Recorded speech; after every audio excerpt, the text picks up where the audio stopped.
the average person has 75,000 thoughts per day that goes through our head. The majority of those thoughts, like over 80%, are negative. And on top of that, 91% of the thoughts that we had today are the same ones that we had yesterday, and they're going to be the same that we have tomorrow. And so we just kind of have the same negative self-talk that is constantly just churning through our head every single day of our lives.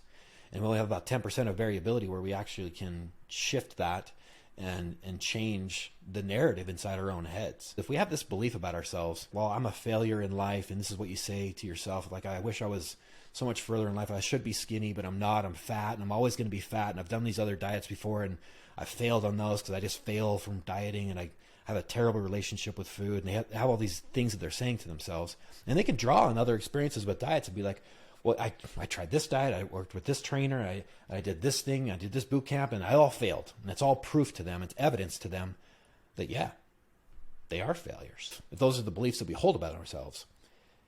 And we start something new, and we start to experience some success that is contrary to our beliefs. This is where self-sabotage comes in. Our actions are all of a sudden out of sync or out of alignment with what our own true internal beliefs are. And our internal beliefs are that we don't deserve this. We can't do this. We are failures. We are fat. We can't be healthy.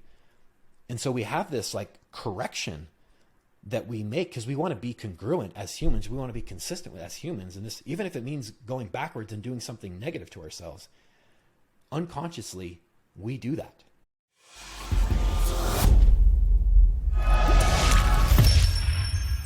All right. So today I have with me Jeff Lader, the co-founder and CEO of Lader Lifestyle, a fitness coaching company. And in a broken fitness industry that's built on a lot of dishonest marketing and unnecessary supplements, Lader Lifestyle is committed to providing honest fitness information to allow others to reach their best health and optimal fitness. Jeff, how are you today? I'm good. Thank you so much for having me on. Excited to chat. I really wanted to start with some of the core values of your business. Well, first of all, tell me a little bit about Lader Lifestyle, and then we can kind of dig into that. Yeah, well, we just did a play off my last name, so Jeff Lader, L-A-T-E-R, kind of a rare name. But when we decided, I mean, we started out, we didn't really know what we wanted to do. We didn't have a vision. We just were passionate about the fitness industry and helping others, and initially started out with just our own pursuit of our own fitness goals. And as we started helping others, and honestly, it was way more fulfilling than even accomplishing our own fitness goals. And we got our start kind of in bodybuilding, taking it to the extreme. Just childhood goals that I was able to play out in real life and as an adult. And so it helped a lot of people in that area initially, and really it kind of shifted my direction more towards lifestyle and helping people find a way to get fit and stay fit without all the crazy restriction that exists with most diets. And I got exposed to the most restrictive diet as a bodybuilder. I mean, it's crazy strict. It has to be because of the extremes that you're going to. And so it kind of made me go in the opposite direction, where I want to find something that is a little bit more flexible, a little bit more sustainable, but also allows you to get in great shape. But you can have dinner with your family and have pizza on the weekends if you want, maybe have a drink with friends here and there and still stay fit. And it is totally possible. But it's often not even presented that way to people, and it's just like, it's black and white. You either eat clean and you be fit, or you go the other way and you're just not going to be fit. And that's just not the case. Right. Yeah. And I'm not too familiar with how like bodybuilding competitions work, but from what I've seen from other interviews of yours, I'm kind of looking into your bio.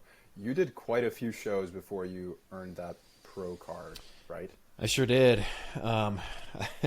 I don't know. I'm sure I don't have the record for the number of shows, but before turning pro. But yeah, I did 40 competitions, and it was that 40th one that I finally earned my pro card. It's a lot. I mean, I would say the average competitor does probably less than 5, and the majority only do 1. Mostly for the experience. For me, it was just something that I viewed as a goal.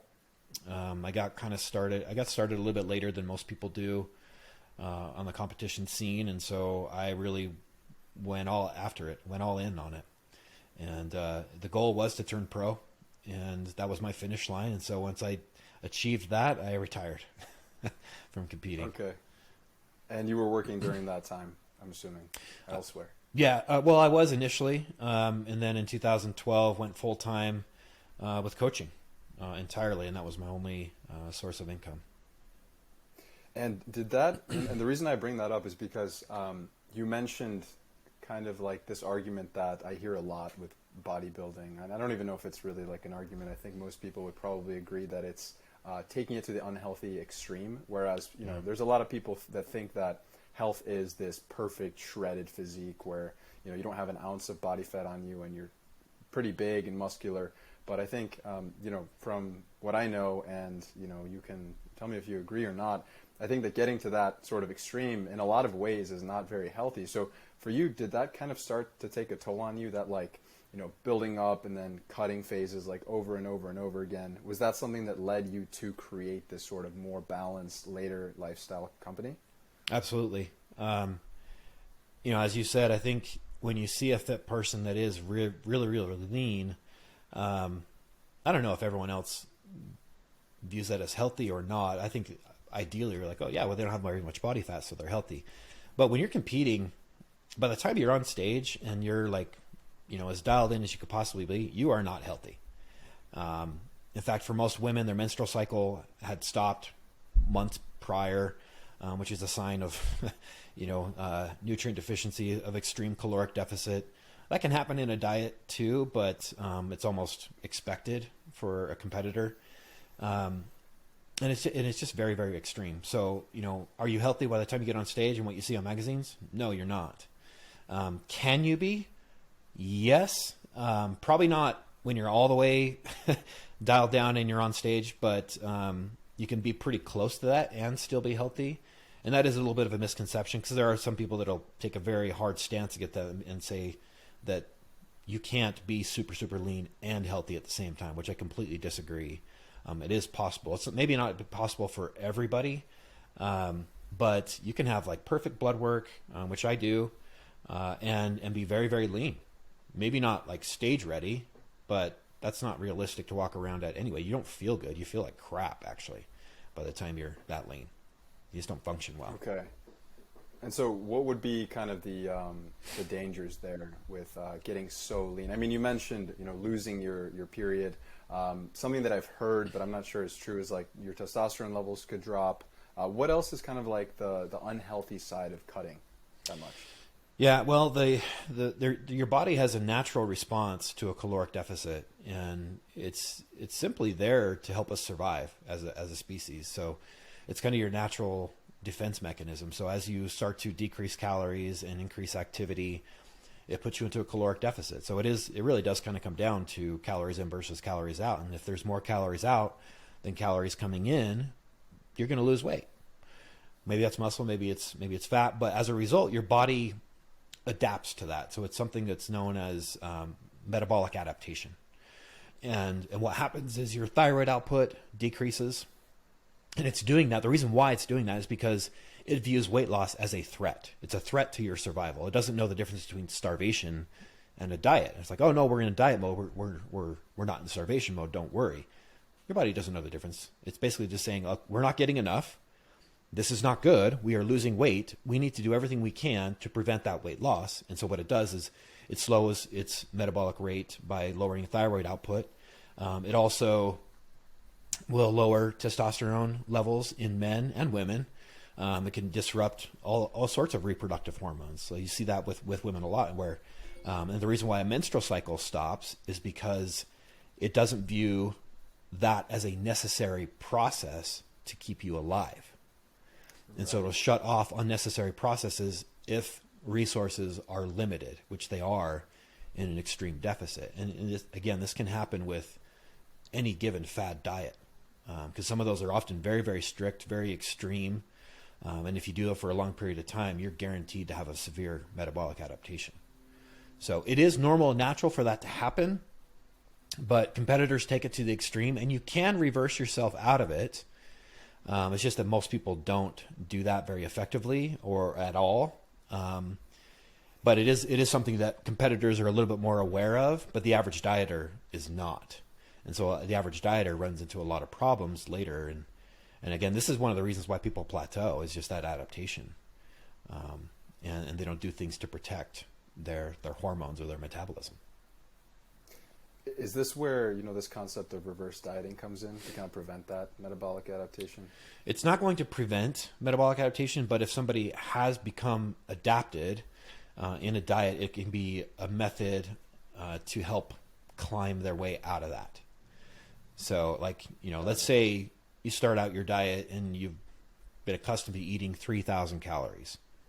And so you cut that down, all of a sudden you're doing 2,500 calories. And that works for a little while. You lose some weight, and then you stop. Why do you stop? Because your body adapted to it. You got used to 2,500 calories of intake. So your metabolic rate dropped until the point where 2,500 calories was no longer a deficit. So you have to take away more calories or increase your output. So maybe you're doing more cardio.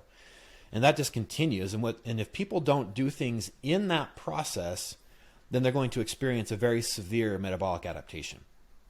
But there are things that you can do during the process to help protect your metabolism that most simply don't do, because they view it as something that's going to slow down your progress. So they could introduce periods of time where they increase their calories. And they're actually, and this is something that a lot of bodybuilders and other intellectuals have done throughout the past 20, 30 years, maybe even before that. But it was finally validated in a study done, I can't remember how long ago, it was probably just 5-6 years ago, called the Matador study, where they actually did a diet break. And so what they did is, and they compared this to a group where they just dieted straight for 16 weeks versus a group that dieted for 2 weeks and then went to maintenance level calories for 2 weeks, and then dieted for 2 weeks and maintenance levels for 2 weeks. And they did that over a period of 32 weeks. And not only did those people that took a diet break lose more weight, but in the end, their hormones and their metabolism were healthy. So that's fascinating. It's pretty crazy, right? But so did it actually slow them down? No. And what it did is it made it so that they could actually maintain the new weight that they were at the end, rather than slingshot backwards because you had caused so much metabolic adaptation in your effort to get there quickly.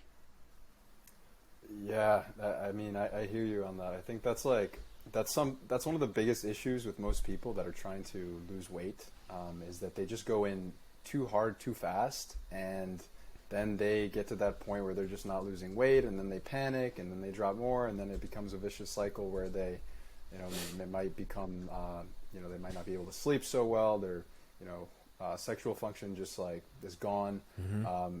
And so, yeah, it seems like really taking a more cautious approach where it's step by step, dropping calories slowly, increasing protein intake, increasing fiber intake, so that you still feel full. Because I think, one of the things that I've seen online a lot is create a calorie deficit. It's just a calorie deficit. It's that simple, right?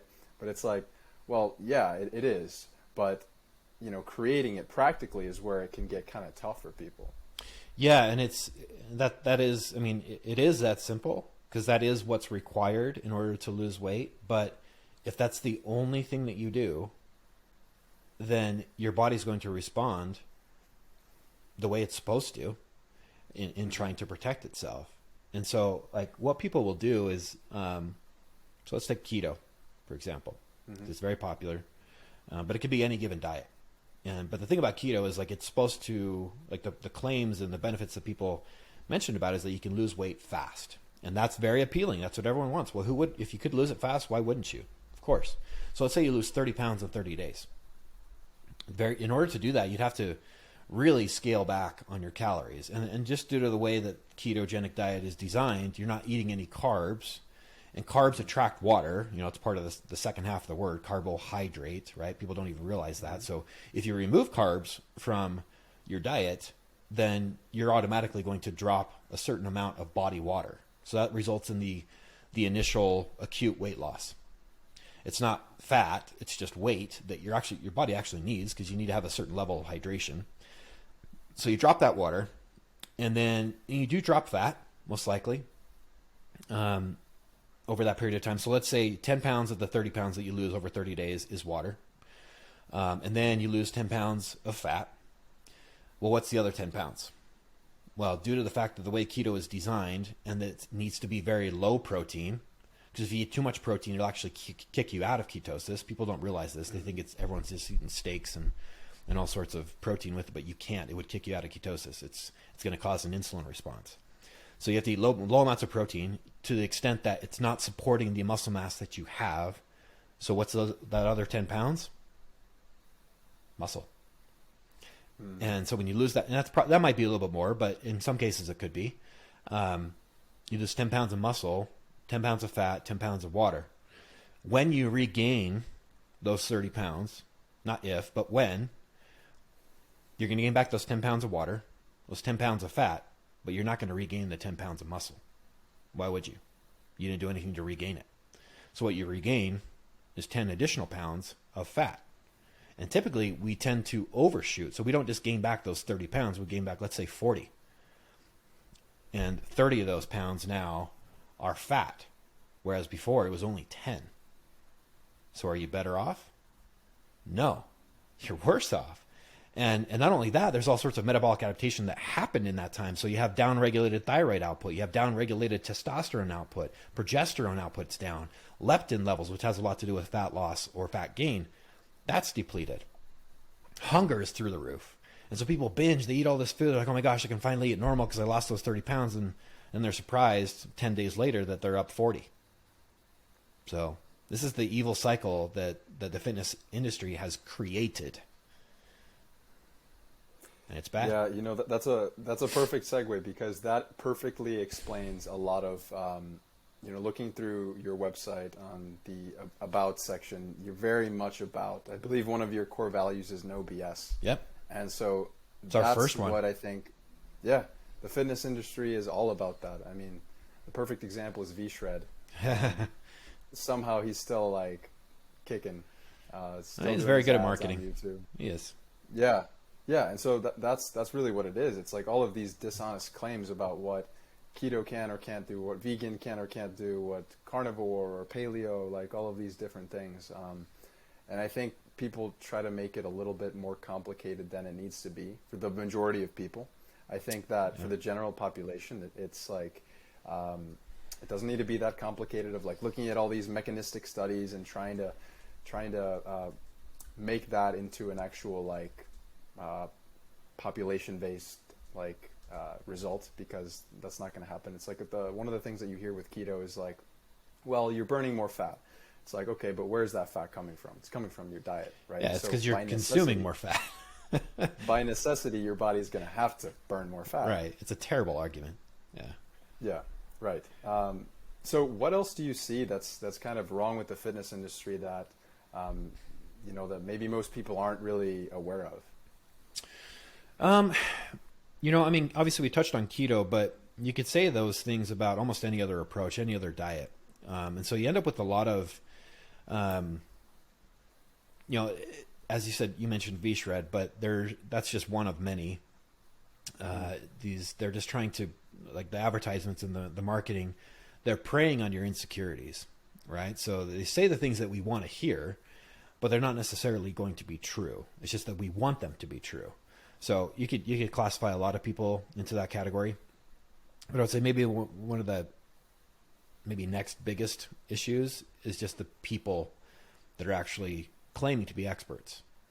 So, and with the way the social media is these days and how everybody there's really just no barrier to entry, whether you have experience or not, or maybe you got fit on your own, or you're just kind of naturally thin and you look pretty good. Start posting pictures of yourself, and instantly you're going to get people and friends saying like, oh my gosh, can you coach me? Can you help me? Even though they really have no idea how they got there. They were following somebody else's plan or something like that, or they're just naturally like that. All of a sudden they start selling coaching or selling their programs or different things like that, where they're profiting off that and leading people astray because they don't really know what they're doing. And it's an unregulated industry, and so you get people that really have no clue, and they're taking other people's health into their hands. And it's a huge responsibility, and people don't take it seriously. They're just like, oh, this person paid me $1,000. Here's a meal plan that I copied on Google. There you go. I put my name on it, but custom. Yeah. So that happens a lot. And so you get a lot of people that are just unqualified, that are, people are putting their trust in them. And it's causing a lot of problems too. What do you think would be the solution to that? Because obviously, like, you can absolutely look for someone that has, personal trainer certified, or, even health coaching is like a largely unregulated industry as well. Yeah. Except for, like, I think there's now starting to be like national board certifications, and that's kind of making it a little bit better, hopefully. But what do you think people should look for? Yeah, well, I mean, how can we fix it? I don't know how we can fix it, because I don't think we're going to see any sort of regulations happen anytime soon. And even then, it's a state-by-state type of thing. But I think it's the consumer's responsibility to do their research, honestly. Mm-hmm. You should never base hiring somebody, if you're hiring a coach, you should never base it off of how that person looks. And, it's funny that I say that, because in my early days, because I try to walk the walk, and I do think that's important. You should look the part, but that shouldn't be the only reason why you hire somebody. Because if they can't duplicate those results, if they can't help anybody else achieve that result, then they're the one outlier, they're the one anomaly, and more than likely they have a coach. So maybe you should be working with their coach rather than them, right? But that's, I think you just need to do your research. Like, show me other people that maybe are a similar body type to me. Because you will find people that, other coaches out there that have helped other people, but those people happen to have a very similar body type to them. And so they know how to help that person, but you get something that's different, some middle-aged housewife that's got Hashimoto's, and they have no clue. But they won't say that. They'll take their money and lead them down a road that's totally wrong for them, and put them in a worse off position. So just do your research, ask for testimonials, look at their before and afters from other people, and just make sure it's a good fit from a personality standpoint. If the coaching is the route you want to take. Other than that, like I always tell people, if they're considering a specific type of diet, you have to ask yourself, can you see yourself following this for the rest of your life? And as someone else put it, if you can't do it for a day, then don't do it for a decade. Or if you can't do it for a decade, don't do it for a day. The latter being more accurate. If you can't do it for a decade, don't do it for a day. Right. Because it's not going to stick. You might get temporary results, but what's the point? Yeah, something I've heard Stan Efferding say is compliance is the science. So whatever you can stick to, whatever diet that you can stick to long term, that is the diet that is really shown to work, because that will be what works for you in the long term, and you won't have that like overshoot where you gain back whatever you lost. Yeah. I mean, what's the best diet? The one you can stick to. Simple as that. That's going to look different for a lot of different people. So anybody, I think one red flag you can easily say that you can use to identify people that are telling you false information is if they say that this is the best approach and it's the only thing that anybody should ever do. Huge red flag. That means they are very close-minded. They're very dogmatic in their views, and they believe that this is the only route to take, and they're not even going to accept any other possibilities. Which, if you understand humans at all, you would never say such a thing, because it's just blatantly false. We all have different genetics. We all have different preferences, different schedules, different dieting history, and you can't just say that there's going to be one blanket approach that's going to work for everybody. Yeah, and I think, that's really where the art of coaching takes place, is like being able to, like, for example, take a calorie deficit. Say somebody does want to lose fat. It's like, yes, but it's not going to look the same for everyone because of what you said. Maybe they're athletes. Maybe they're not. Maybe they're more sedentary. Maybe they don't like fish. Like maybe, there's all these other factors that really do influence how that caloric deficit is going to look for someone. Yeah, and that's that has to be taken into consideration. Otherwise, you're just following some cookie cutter approach, and the way the cookie cutter plans are made, if anybody wants to know, if you want to guarantee an outcome, just starve them. And that's what happens. Like I'll see 250-pound guys that are on 1,200 calorie diets. I mean, I have 100-pound girls that are eating twice that. But you see that if you want to guarantee an outcome, like, oh yeah, I take these meal plans that I created, these templates, these cookie cutter plans that we've formulated, and you could say it's science based. Does anybody check that? No. But that's what they say, and then you go and do it, and yeah, you lose a bunch of weight for a while, then you adapt to that, and you're stuck because you have nowhere to go. Like, where do I go from 1,200 calories? 800 calories? Man, I don't know if I can do that. No, you can't. Then you end up, and you get so hungry in the process anyway that you cheat on the diet and you can't stick to it. So, yeah, just big problems. For you, what do you think? What do you think the biggest struggles are for your clients? Is it the fact that many of them have probably tried a dozen different diets and they're just confused on what to do, or what is that? Or is it mindset? If you were to ask the average person, I think they would say that the biggest thing that they struggle with is food. But I would argue against that and say that it is the mindset. It's the limiting beliefs. Because what everybody does in the end, even if you had a very restrictive diet, you could stick to it if you were in the right frame of mind. And if you didn't have those limiting beliefs about yourself. And so many people do. I don't know how many people I've talked to where they self-sabotage because they don't believe that they can possibly achieve it. They don't believe that they're worthy of achieving the goals that they've set for themselves for one reason or another. A lot of beliefs that were established when we were kids that we don't even realize until later in life. And that's kind of going down the psychology rabbit hole. But it is one of those things that you encounter when you have these conversations. And I've worked with thousands of people. So I'm not just making this up. This is stuff that has come out after we've really dug deep. And so when you are able to help people make that shift internally, then the external transformation is inevitable. It really is. And what does your demographic mostly look like? Is it people mostly trying to lose weight? Yeah, demographic, we work with a lot of people that are like 25 to 55.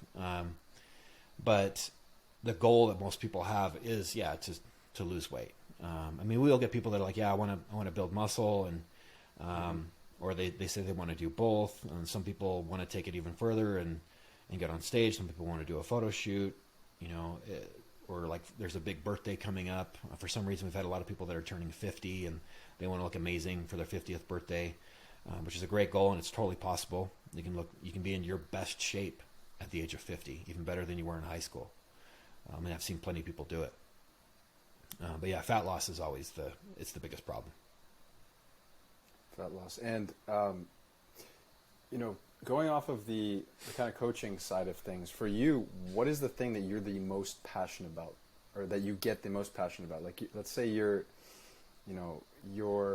having this client and there's just some part of your program that really just you get very, very passionate about. Seeing the transformations is really cool. Seeing somebody win a competition is really cool. But the ones that have the biggest impact for me, because I know it's going to have the biggest impact for them, are the ones where someone's health has improved significantly, and what that means for them. So someone that maybe had been on, high blood pressure medication or had type 2 diabetes, and all of a sudden they don't have to take that medication anymore, and they no longer have diabetes. That's significant because it adds years to their life. It adds quality to their life that is so much more significant than winning a plaster trophy on a bodybuilding stage. That for me is the most fulfilling, because I know how big of an impact it's going to have on their life and the lives of those around them. And as passionate as I am about bodybuilding, and as fun as that can be, that's not really going to impact or change your life.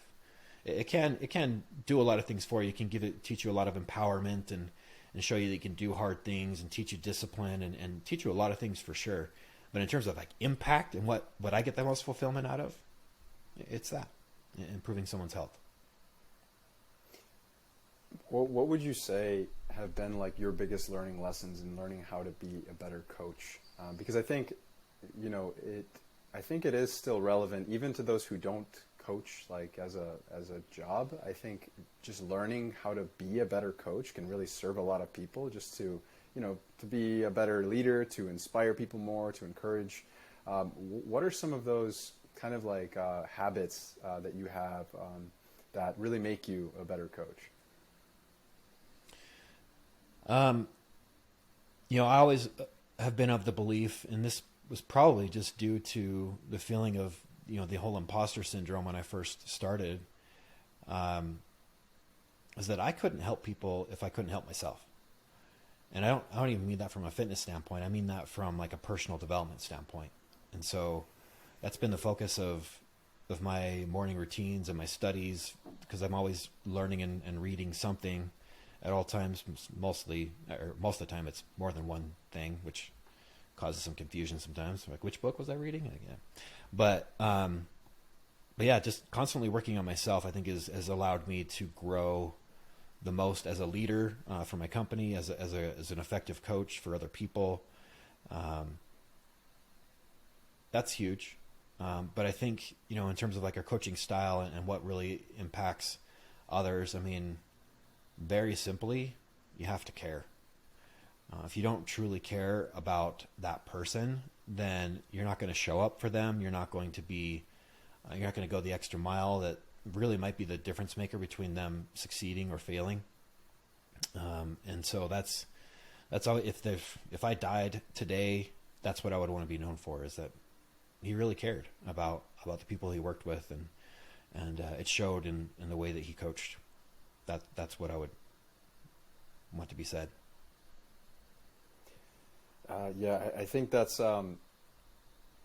even for me, I want to start maybe getting certified as a personal trainer and coaching people that way, maybe like nutrition coaching. I've looked into like Lane Norton's programs and other programs, and so that's something that's very, very interesting to me, and I want to pursue that. And for me, even imagining later down the road, once I start doing that, I have this sort of block for like charging people, and it sounds weird, and I know it's something that like a lot of people like kind of struggle with, but it's just like, it seems like if this is for your health, I feel like it should be free in a way. I don't know if that makes sense.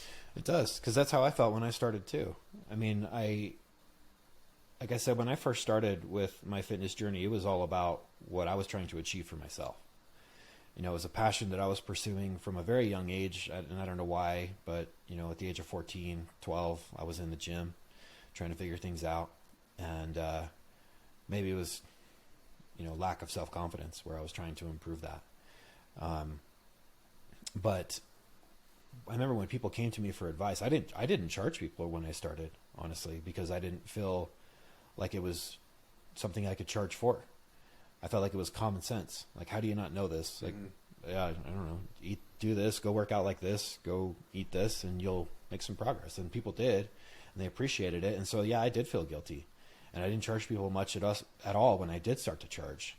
But I do think that is probably a good place to start when you are just starting out, because you are still figuring things out. You're figuring out different bodies, unique bodies, and it's almost like you have like this group of people that you do work with for free. Like, hey, I'm just getting started.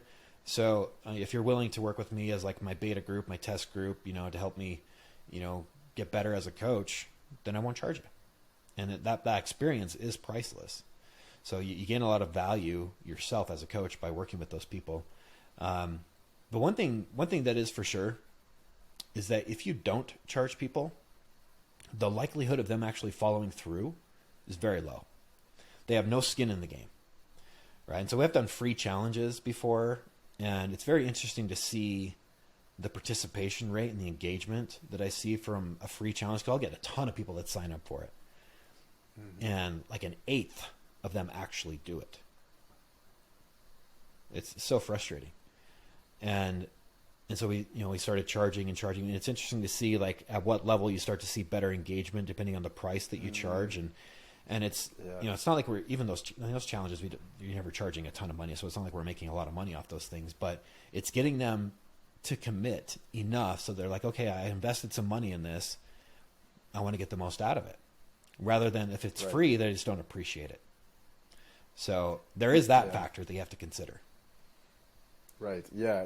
They feel like they have no skin in the game. Yeah. It's like, oh well, if I do it, doesn't matter, just because I didn't pay anything. Yeah. And we did the free challenges before. I think like, people would sign up because we did that in COVID. Like when COVID first hit, we pivoted and pulled all-nighters trying to prepare this challenge that was supposed to be launched like 3 months later, but we accelerated that timeline to throw it out there. And we were originally going to charge for it, but we gave them everything and did it for free. And we had like about 1,000 people sign up, and only about 200 of them, 150 of them actually participated. Because if it's free, if you're not having to pull out your credit card and put that in there, people are going to sign up and forget they signed up for it because they don't really care. Right. Like, oh yeah, I remember. I think I signed up for that. I don't know. I'm not going to do that. And other people saw it as a great opportunity and really took it and ran with it, and they got a lot out of it because they got a hell of a lot of value for no money. But it had a lot of impact on them. Some of those people we actually still work with to this day because they signed up as coaching clients. But yeah, so I mean that's a common thing for not to feel guilty to charge, but you have to understand the kind of impact that you're going to have on their life, and you think about what they're spending their money on with other things in the health and fitness industry, like stupid supplemental products that aren't going to help them at all, but make promises that they will, and they're spending thousands of dollars on surgeries and other bullshit it's going to hurt them. So if you can actually show them how to do it the right way and you have their best interests in mind, I mean, it's what that's worth is hard to even come up with a number for, but you have to, because hey, we're in America, we have to come up with a number, but it is, you should never feel guilty about charging. So the foundation then should be, the fact that you actually care about getting this person healthier and helping them achieve their goals. What would you put on top of that foundation to be a good coach? Well, I mean, you have to have the knowledge, right? And when you're talking about some of the things you'd been looking at, you need that. You need that foundational knowledge and good understanding of the fundamentals of nutrition, and then tactics that you can use to help people break through plateaus. But if that's all you ever know, and that's as far as you take it, your effectiveness as a coach is going to be pretty limited. Because when it comes to the real world and the stresses and busy schedules and just people and individual personalities and lack of commitment and things like that, if you can't help people overcome those things, your impact is going to be very small. So it does take, in fact, the criteria that we go by when we're looking at hiring coaches is, number one, you have to be a good person. But number two, you have to be able to connect with people. Because if you can't do that, then you're not going to be able to impact them truly. Because the knowledge can be taught.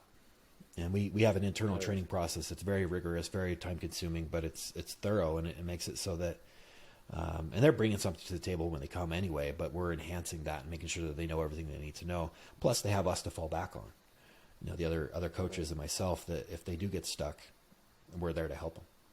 So, and I've had the other coaches that have worked for me that have left and gone on their own, and I'm fearful, honestly, for them, because I had to help them as much, like all the time when they were here. And I was comfortable with them being on my team because I could back them up, but solo, not quite qualified to do that. But yeah, having the foundational knowledge is important, and you should always be learning and never, ever think that you know it all, because you just won't ever. I never will. Yeah, that's a tough thing to wrap your mind around, but I think that is absolutely true. Yeah, you got to keep an open mind. Yeah, going through college, I'm almost at the end of college now, my last semester, and it's weird because before high school, I was thinking, once I finish college, I'm just gonna know everything about my major, right? And it's like, no, now I know how much I don't know, It's like there's so much more to learn here that I barely scratched the surface of. And I think that's obviously true for any field that you go into. Yeah, I mean that's what they say, right? The more you learn, or the more that you know, the more you start to realize how much you don't know.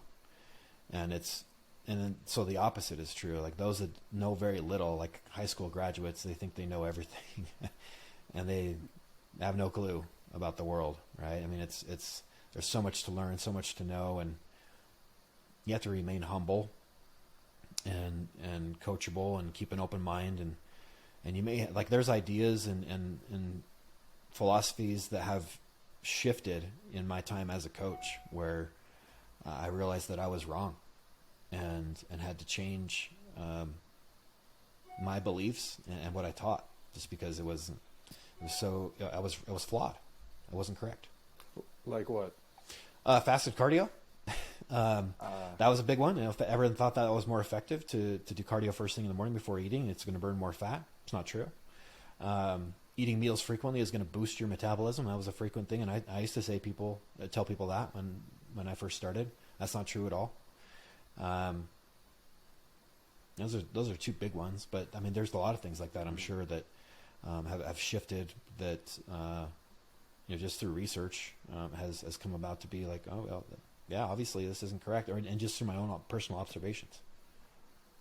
And how do you deal with that, as a coach? Because I feel like that would be something very tough like a tough pill to swallow, where, you've been telling someone this for a few years, and then, you read something that, tells you otherwise, that it's not right.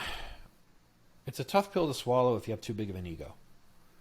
I think that you have to accept that research is done all the time. I mean, there's not a study for every scenario out there. And even some of the studies that do exist, they don't apply to most scenarios that you're going to encounter. And so if you're drawing conclusions off of just studies and you don't ever take any anecdotal evidence into account, you're going to have a hard time coaching. But again, you just have to be humble, so if things have changed, you'd be like, well, there's studies that have come out that have indicated that, this just isn't as good as we thought it was. It doesn't mean that those methods wouldn't work necessarily. It just wasn't working the way that we thought it was. So like another thing that just came to my mind is that there's been a shift in the supplement industry where everyone was drinking BCAAs before, and now everyone's doing EAAs. And for those of you that don't know what that means, BCAAs stands for branched chain amino acids, and it's 3 different amino acids that are key to muscle growth. And they are unique in that they can be broken down and used as energy within the muscle cells themselves.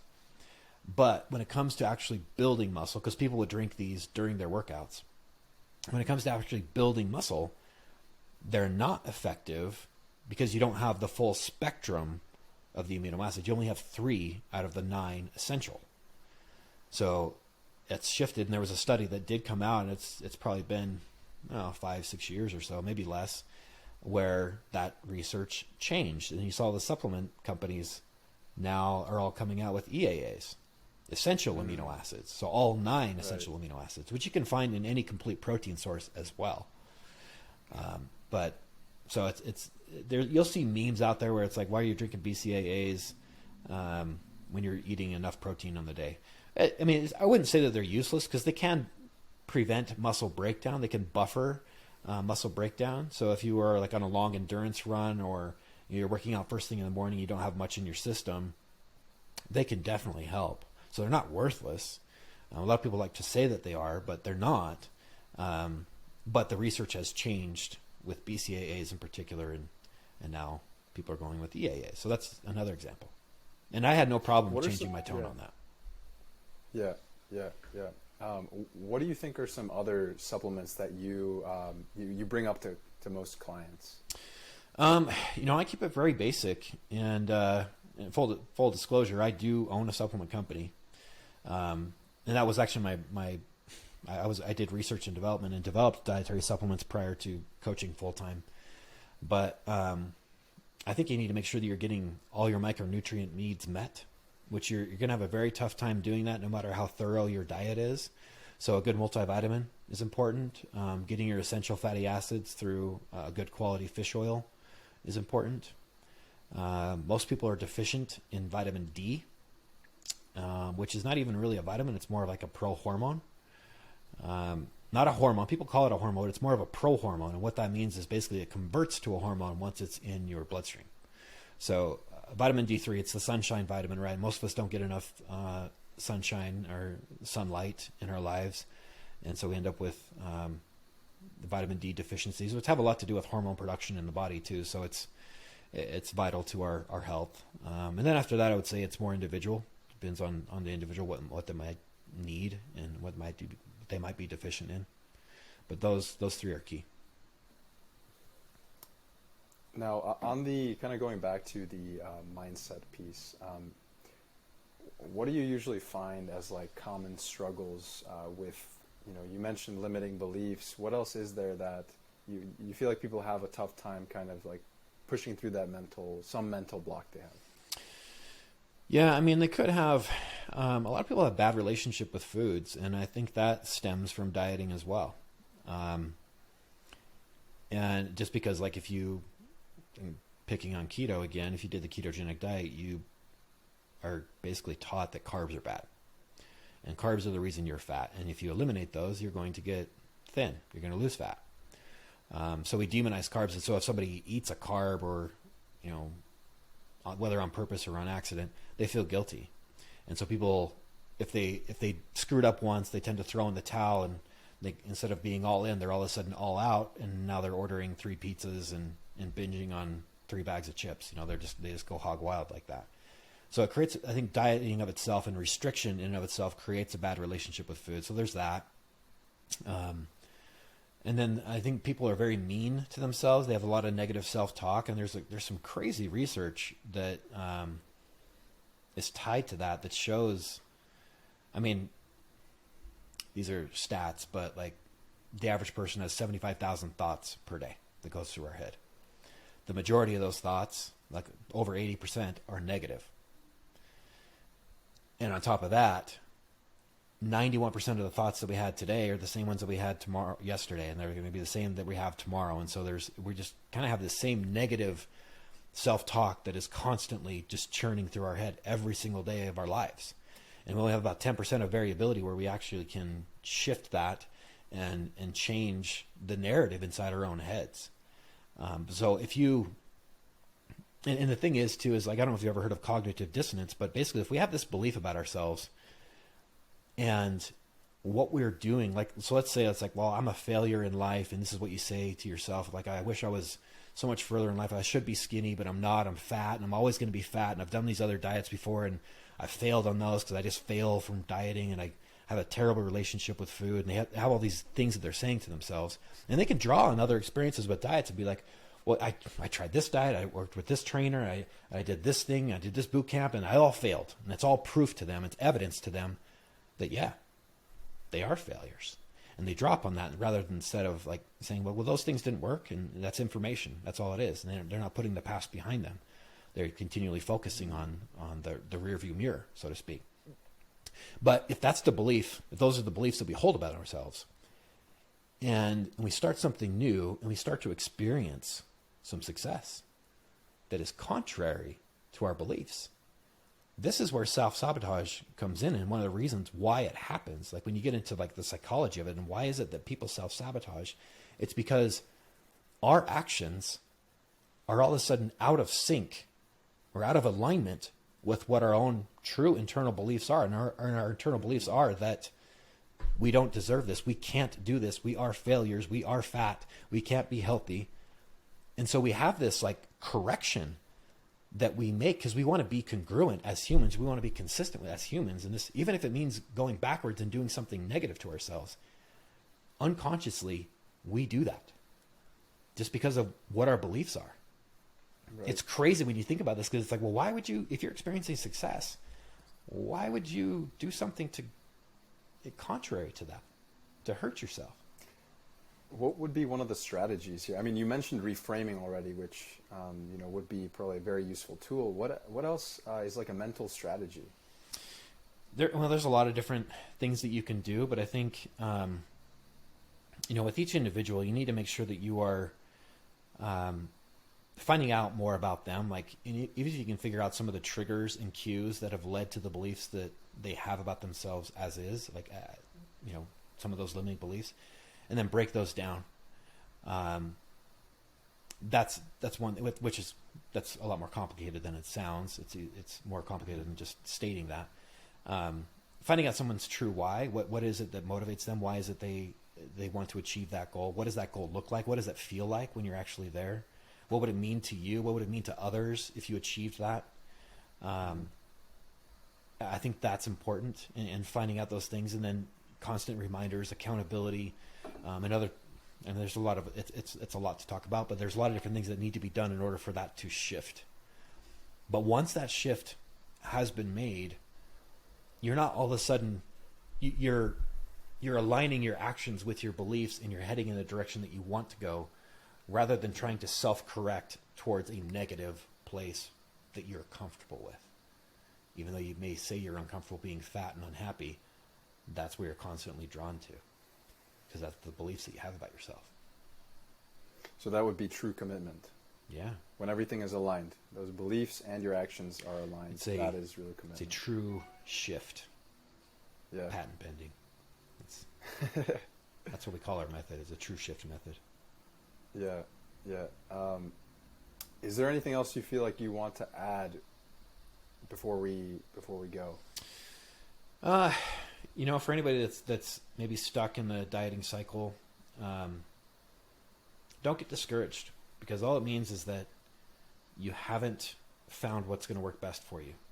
And if you feel like there does need to be a mental shift, then go down that rabbit hole. Don't just jump from one diet to the next. I mean, the average American tries 5 diets per year. For one, that represents a severe lack of commitment and impatience. And so if you look at those that have been successful, and if you look at those that you maybe aspire to be like, or like, man, this person had a crazy transformation, I wish I could be like them. What's the difference between them and me? And almost every time, it's that they didn't give up. They had that perseverance to go through those hard days, those hard times, those disappointing results, but they continued on. Because it almost never goes at the rate or the pace that we expect it to, because we have unrealistic expectations, which isn't even necessarily our fault. It's just what we've been taught through media and social media and other people. And so the key really is to persevere and don't give up. Beautiful. Where can people find out more about you? Best place to find me and learn more about what I talk about, I always post on Instagram all the time. So Jeff Later, JEFFLATER, is my handle on Instagram, and all my links are in there too. So that's the best place to get in touch with me and to find out more about health and fitness. Perfect. And before we go, 3 rapid fire questions here at the end. The first one is, what are the top 3 most influential books you've read? So the first one is Atomic Habits. That's probably my favorite book. There's so many lessons to be learned. Every time I read it, and I read it at least once a year, I find something new and I get something new out of it. The second one is Can't Hurt Me by David Goggins, and that's completely different, but it's all about mental fortitude and as he puts it, callousing the mind. But it's becoming tougher as a human, and I think that's something that's really lacking in society these days, and it's an incredible story. But that's something I read every year as well. And actually, I would recommend the Audible version of that, because it's more like a podcast, and he get his commentary in addition to the script in the book. And the third one, there's I don't know that I have necessarily a third one, because there's so many different books that I've read that I really, really like. But the one that comes to my mind is The Compound Effect. And if I was going to say that's my top 3, it may not be, but it is one that I really resonate with, and it's something that has nothing to do with fitness, but it very much applies to fitness and everything else in life. And it kind of goes along the same lines as Atomic Habits. And anybody not familiar with that book, atomic doesn't mean big. Atomic means very, very small, like the size of an atom. Tiny, tiny little habits that can build up and lead to amazing things, just like a compounding effect that leads to amazing things. And so often we try to take these big leaps and bounds to achieve goals, but that's not how it's done. It's done through the little things that we implement, the habits that we implement every single day that lead to the huge successful outcomes that we all want. So don't focus on the outcomes, focus on the habits and the new behaviors you need to incorporate into your life, and the outcomes will happen organically. What is your morning routine? My morning routine. Well, it's shifted quite a bit over the years, but it's something that has been absolutely pivotal for me as a coach and as a person. The first thing I do when I wake up is I come down to my office. Well, I get my coffee, come into my office. I work from home, and I do at least 5 minutes of meditation. Sometimes up to 10. I can't do more than 10. I know some people can do it for like an hour. It's a little more than my patience will tolerate. But meditation, because it kind of clears my head.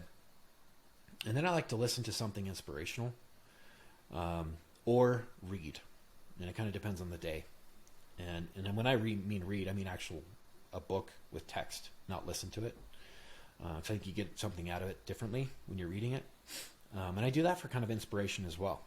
And it could lead to a post, it could lead to an article that I write, or me just journaling, which I think is good for stress relief. I think it's good to get clarity with your thoughts as well. And then I go and work out. And I come home and get ready for my day. And then who is your favorite podcaster right now? Probably Alex Hermosi. The Game. It's just lots of great, simple advice that I just like the way his brain thinks. But there's a couple different ones out there. I like the Alex Huberin podcasting. That's really good. But if I'm choosing one, it'd be The Game by Alex Hermosi. I'll listen to that one. I've heard of that one a couple times, but I haven't actually looked into that. It used to be called the Gym Launch Podcast, but he's deviated and expanded to things other than fitness, and it just keeps getting better and better. Perfect. All right. Well, thank you so much for your time. I really appreciate it. Thanks for having me on. It's been great.